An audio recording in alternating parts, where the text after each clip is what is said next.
Hello students, welcome to study with me education. और आज हम प्रपोजिशन की क्लास करेंगे जो कि एमपीटीईटी ग्रेड 1, ग्रेड 2, ग्रेड 3, इसके अलावा यूपीटेट, सीटेट, पटवारी और एसआई सभी के लिए आज की क्लास यूजफुल होगी। तो पहला क्वेश्चन है आज का कि he is fond blank music. Option इसमें इन, दूसरा है ऑन, तीसरा है ऑन, चौथा है एट, यानी कि इन, ऑफ, ऑन और एट, ये चार ऑप्शन है। ठीक, इसमें करेक्ट ऑप्शन क्या होगा? देखो यहाँ पर फॉन्ट शब्द लगाओ, फॉन्ट। जिस क्वेश्चन में फॉन्ट शब्द लिखा हो उसके साथ हमेशा हम ऑफ प्रपोजिशन का प्रयोग करते हैं। ठीक, यानी कि फॉन्ट ऑफ होता है और ये फिक्स प्रपोजिशन है। ठीक, और फॉन्ट ऑफ का अर्थ होता है शौकीन होना, यानी he is fond of music, यानी कि वह संगीत का क्या है, शौकीन है। ठीक, तो ऑप्शन आपका बी करेक्ट है। ऑप्शन ए कैंसिल हो जाएगा, ऑप्शन सी कैंसिल हो जाएगा और ऑप्शन डी भी कैंसिल हो जाएगा। तो correct option option number B. Next question है she is afraid blank dogs. Option इसमें पहला ऑफ, दूसरा है फ्रॉम, तीसरा है विद और चौथा है बाय। तो यहाँ पर करेक्ट ऑप्शन क्या होगा? देखो यहाँ पर अफ्रेड शब्द लगाओ, अफ्रेड, क्या अफ्रेड, तो अफ्रेड के साथ ऑफ प्रपोजिशन का प्रयोग होता है। ठीक है, तो अफ्रेड ऑफ होता है और ये फिक्स प्रपोजिशन है कि हम अफ्रेड के साथ ऑफ प्रपोजिशन का प्रयोग करते हैं। ठीक है, ऑप्शन बी कैंसिल हो जाएगा। ठीक है, ऑप्शन सी कैंसिल हो जाएगा और ऑप्शन डी ये भी कैंसिल हो जाएगा। तो करेक्ट ऑप्शन होगा यहाँ पर ऑप्शन नंबर ए, यानी कि सी इज अफ्रेड ऑफ डॉग्स, यानी कि वह डॉग्स से भयभीत रहती है, डरती है। ठीक, तो ऑप्शन आपका ए कंप्लीट है। नेक्स्ट क्वेश्चन है the book is blank the table. Option इसमें पहला इन, दूसरा ऑन, तीसरा एट और चौथा है फोर। तो इसमें करेक्ट ऑप्शन हो जाएगा ऑन द टेबल। ठीक, यानी कि जब कोई ऑब्जेक्ट किसी ऑब्जेक्ट के ऊपर रखा हो या जब कोई ऑब्जेक्ट किसी ऑब्जेक्ट के ऊपर हो तो वहां पर ऑन प्रपोजिशन का प्रयोग होता है। ठीक है, तो ऑप्शन आपका बी करेक्ट हो जाएगा। ठीक है, इन, इन कैंसिल हो जाएगा, नहीं आएगा। इन कहाँ पर आता है? मंथ, ईयर, सीजन, इनमें इन प्रपोजिशन आता है। ठीक है, एट, एट टाइम के लिए यूज होता है और जो लोकल प्लेसेस होते हैं उनके लिए भी एट आता है। ठीक, और फोर भी नहीं होगा। तो करेक्ट ऑप्शन हो जाएगा यहाँ पर ऑप्शन नंबर बी, यानी the book is on the table. Next question है he lives blank daily. Option इसमें पहला इन, दूसरा ऑन, तीसरा एट और चौथा है बाई। तो हमने बताया था कि दो प्रकार के प्रपोजिशन यूज होते हैं कि अगर प्लेस बड़ा है तो फिर हम इन लगाएंगे और स्मॉल प्लेस है तो फिर एट लगाएंगे। अब यहाँ पर जो डेल है ये क्या है? ये बिग प्लेस है। ठीक, और बिग प्लेस में हम क्या लगाएंगे? इन, और स्मॉल प्लेस में क्या आएगा? एट। तो आप याद रखो कि बिग प्लेस में हम क्या लगाएंगे? इन, और स्मॉल प्लेस में एट।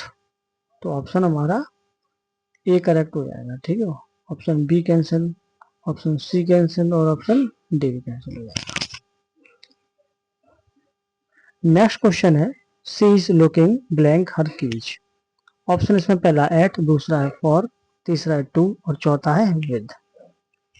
तो इस क्वेश्चन में करेक्ट ऑप्शन हो जाएगा for. Look for, look for का अर्थ होता है सर्च समथिंग। ठीक, लुक फॉर का अर्थ क्या होता है? लुक, लुक, लुक के साथ अगर फॉर शब्द आ जाए, लुक फॉर हो पूरा, तो लुक फॉर का अर्थ होता है सर्च, सर्च समथिंग। ठीक, तो आपका करेक्ट ऑप्शन हो जाएगा यहाँ पर ऑप्शन नंबर बी। ठीक, ऑप्शन ए कैंसिल हो जाएगा। ठीक है, ऑप्शन सी है ये भी कैंसिल हो जाएगा और ऑप्शन डी ये भी कैंसिल हो जाएगा। यानी कि लुक फॉर का अर्थ होता है सर्च समथिंग। ठीक, और अगर लुक के साथ आफ्टर शब्द आ जाए तो, अगर लुक आफ्टर आ जाए तो उसका अर्थ होता है टेक केयर। ठीक है, लुक ओवर का अर्थ होता है एग्जामिन है, लुक इनटू का अर्थ होता है इन्वेस्टिगेशन। इस प्रकार हम लुक के साथ अलग अलग प्रपोजिशन लगा के बहुत सारे क्वेश्चंस तैयार कर लेते हैं। ठीक, तो लुक फॉर के साथ बहुत सारे प्रपोजिशन यूज होते हैं, look into, look over, look forward to भी होता है, इसका अर्थ होता है एक्साइटेड। तो यहाँ पर करेक्ट ऑप्शन हो जाएगा ऑप्शन नंबर बी। ठीक, यानी कि जब हमारा अर्थ किसी भी चीज को ढूंढने से हो तो हम फिर वहां पर लुक फॉर का प्रयोग करते हैं। नेक्स्ट क्वेश्चन है we will meet blank Monday. Option इसमें पहला एट, दूसरा ऑन, तीसरा इन और चौथा है फ्रॉम। तो यहाँ पर करेक्ट ऑप्शन हो जाएगा आपका ऑप्शन नंबर बी। कैसे होगा ये समझो कि कोई भी डे आ जाए, कोई भी डे आए, उसके साथ हम क्या लगाते हैं, ऑन प्रपोजिशन का प्रयोग करते हैं। ये फॉर्मूला है, आप बिल्कुल याद कर लो इसको। ठीक, किसी भी डे के पहले हम ऑन प्रपोजिशन का प्रयोग करते हैं। ठीक, चाहे वो संडे हो, मंडे हो, ट्यूसडे हो, वेडनेसडे, कोई भी बना रहा है। ठीक, तो यहाँ पर करेक्ट ऑप्शन हो जाएगा ऑप्शन नंबर बी। ठीक, एट हमने बताया था कहाँ आता है, एट आता है स्मॉल प्लेस में। ठीक है, इन का प्रयोग कहाँ पर होता है, मंथ, ईयर, सीजन में इन आता है, या जब कोई चीज चारों तरफ से घिरी हो तो फिर वहां पर भी हम इन लगा देंगे। चारों तरफ से किसी के अंदर हो कोई चीज तो इन आ, जैसे कि अगर हम कमरे के अंदर हैं तो इन द रूम हो जाएगा इस तरीके से। ठीक है, और फ्रॉम हमारा ये भी कैंसिल हो जाएगा। तो करेक्ट ऑप्शन हो जाएगा यहाँ पर option number B. Next question है the cat jumped blank the wall. Option इसमें पहला ओवर, दूसरा है अंडर, तीसरा है बिसाइड और चौथा है बिटवीन।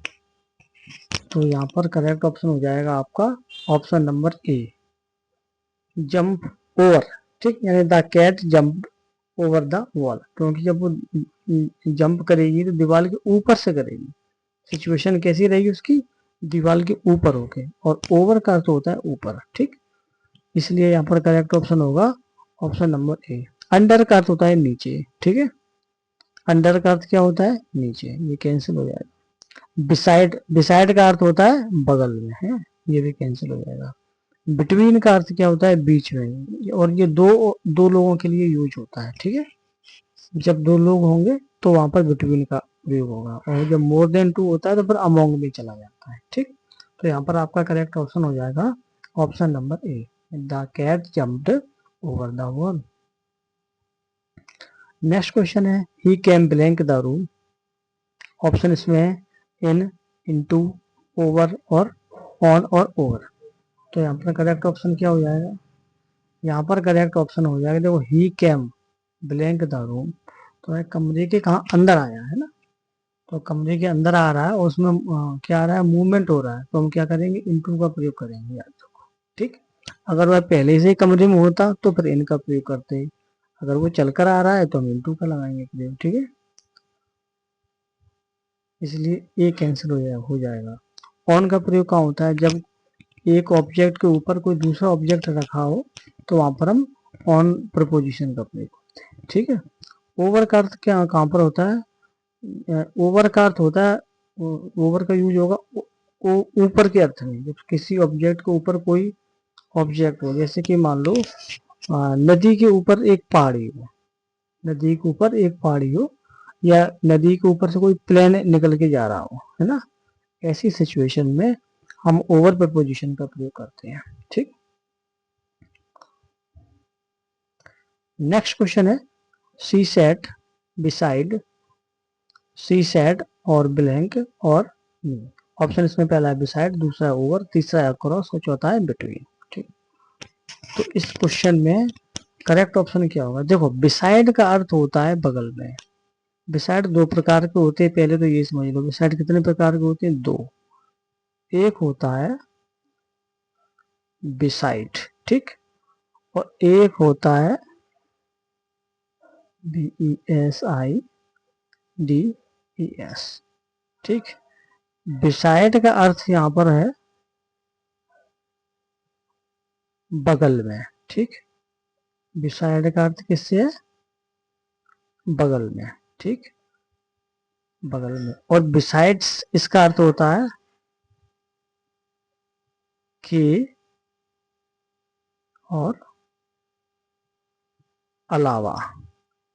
ठीक, बिसाइड दो प्रकार के होते हैं, एक होता है बिसाइड और एक होता है बिसाइड्स। ठीक, जब हमारा अर्थ बगल के अर्थ में हो तो फिर हम वहां पर हम बिसाइड का प्रयोग करेंगे। ठीक, और जहां पर एडिशन का अर्थ चला जाए तो फिर हम बिसाइड्स का प्रयोग करेंगे। ठीक है, तो यहाँ पर करेक्ट सिचुएशन क्या होगी इस क्वेश्चन में, वो क्या कह रहा है, सी सेट ब्लैंक और मी, यानी कि वह कहाँ पर बैठी, हमारे बगल में। तो यहाँ पर बगल का अर्थ आ रहा है ना, तो हम यहाँ क्या करेंगे, बिसाइड। ठीक, और ऑप्शन बी ओवर ये कैंसिल हो जाएगा, अक्रॉस ये भी कैंसिल हो जाएगा, और बिटवीन है ये भी कैंसिल हो जाएगा। तो इस क्वेश्चन का करेक्ट ऑप्शन होगा ऑप्शन नंबर ए। ठीक, बिसाइड के बारे में आप याद रखेंगे, बिसाइड दो प्रकार की होती है, एक होता है बगल में और एक बिसाइड्स का अर्थ होता है के अलावा। ठीक, नेक्स्ट क्वेश्चन है, the train arrived blank time. Option इसमें पहला ऑन, दूसरा इन, तीसरा एट और चौथा है ऑन विद, सॉरी।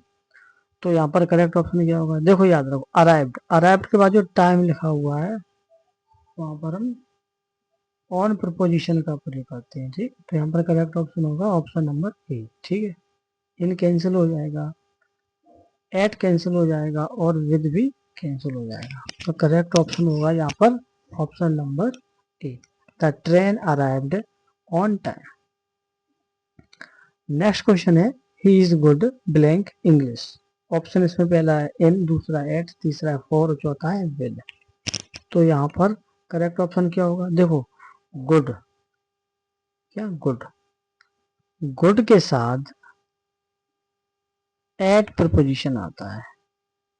इसके अलावा एक शब्द और होता है बैड, बैड के साथ भी एड प्रपोजिशन का प्रयोग होता है।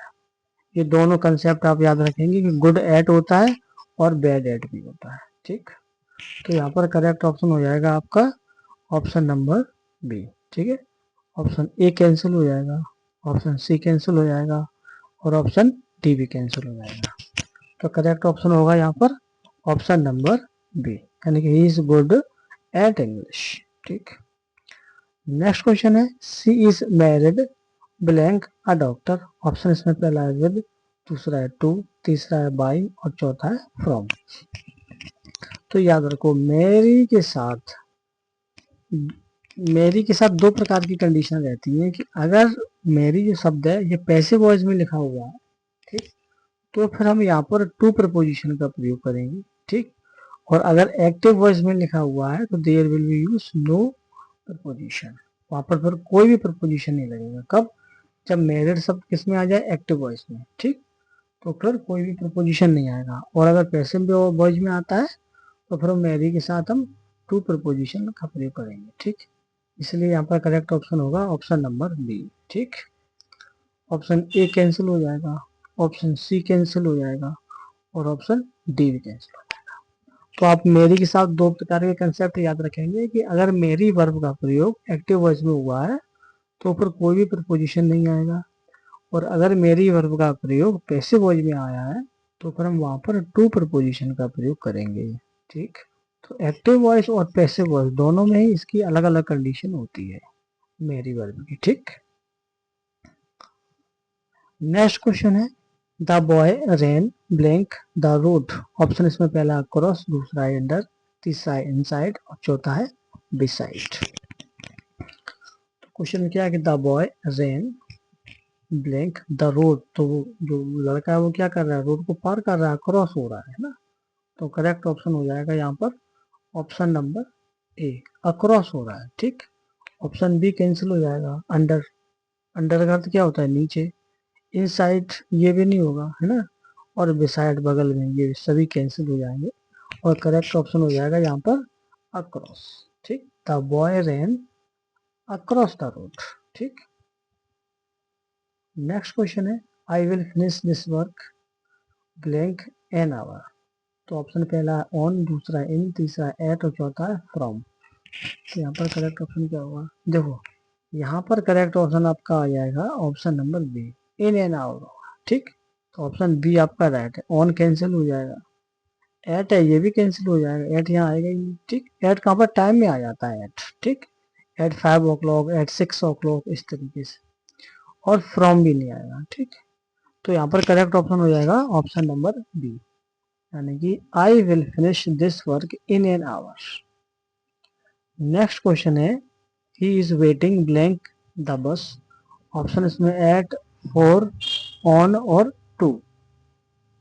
तो फिर याद रखो कि वेट के साथ ये फिक्स प्रपोजिशन है कि वेट के साथ हमेशा फॉर प्रपोजिशन का प्रयोग होता है। वेट फॉर होता है और ये फिक्स है, ठीक है, ये एकदम फिक्स है। वेट के साथ हमेशा फॉर प्रपोजिशन का प्रयोग होता है, इसलिए आपका ऑप्शन बी करेक्ट हो जाएगा। ऑप्शन सी कैंसिल हो जाएगा, ऑप्शन डी कैंसिल हो जाएगा और ऑप्शन ए में क्या है एट, एट भी कैंसिल हो जाएगा। एट के बारे में हमने बताया कि एट का प्रयोग कहाँ होता है। एट का प्रयोग टाइम के बताने के लिए होता है। टाइम को बताने के लिए एट आ जाएगा, स्मॉल प्लेस में एट आ जाएगा, है ना, इस तरीके से। हाँ, अब क्लास हमारी खत्म होती है, एक छोटी सी क्लास है ये। और आपको क्लास कैसी लगी आप हमें बता सकते हैं। कोई भी डाउट्स हो तो आप हमें वो भी बता सकते हैं। और ये आज की जो क्लास है वो सभी कॉम्पिटेटिव एग्जाम के लिए बहुत ही यूजफुल होगी। उसमें जो भी क्वेश्चंस हैं वो हमने प्रीवियस एग्जाम से लिए हुए हैं, ठीक। उन्हीं से हमने अच्छे अच्छे क्वेश्चन आपके लिए निकाले हैं, क्योंकि आपको सभी कॉम्पिटेटिव एग्जाम में बहुत हेल्प करेंगे, ठीक। Okay, good night.